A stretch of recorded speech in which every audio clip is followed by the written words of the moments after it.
Like and subscribe and click the bell icon to get new video updates. First thing, Russia's Black Sea flagship sinks. Hello and good morning. Russia's Black Sea flagship missile cruiser, the Moskva, has sunk while being towed to a port after an explosion, according to the Russian Defense Ministry. It comes after Ukraine said on Wednesday its military struck the Moskva with Neptune anti-ship cruise missiles, while distracting its crew with a drone, causing it to start sinking and forcing the crew of 500 to abandon ship.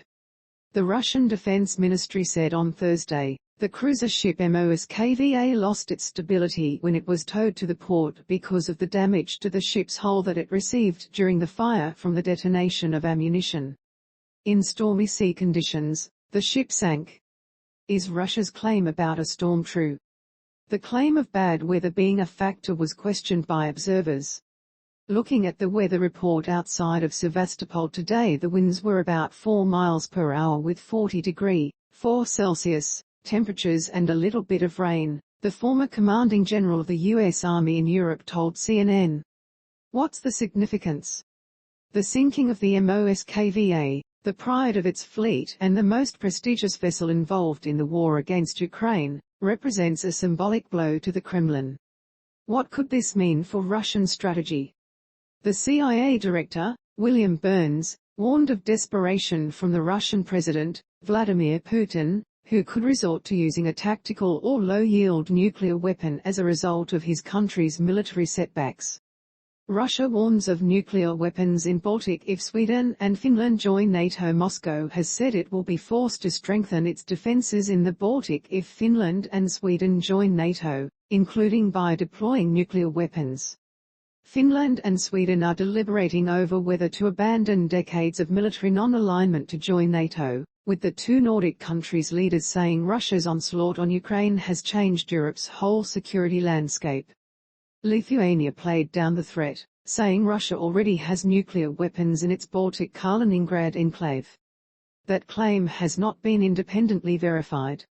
What should we expect next as the war enters its 7th week? Ukraine is braced for a powerful attack in the east. What sanctions is Volodymyr Zelenskiy calling for? The Ukrainian president this week has been urging the West for greater sanctions, such as to stop buying all Russian oil. He also wants diplomats to return to Kyiv. Former British citizen convicted in Beatles Islamic State kidnapping trial by U.S. jury, a member of an Islamic State group that beheaded American hostages in Iraq and Syria, nicknamed the Beatles for their British accents, has been found guilty in a U.S. court of terrorism offences. A jury found Shafee Elsheikh, a 33-year-old former British citizen, guilty on all 8 counts after a trial in Alexandria, Virginia.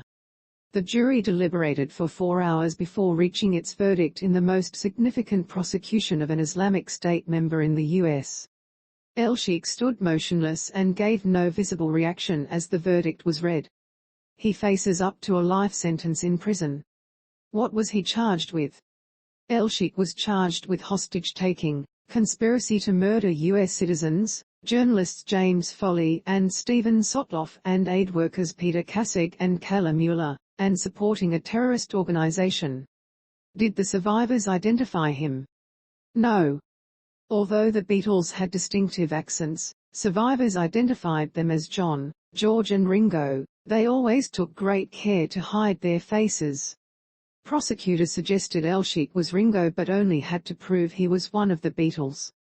In other news, Boris Johnson's plans to send unauthorized asylum seekers on a one-way ticket to Rwanda has been decried by opponents.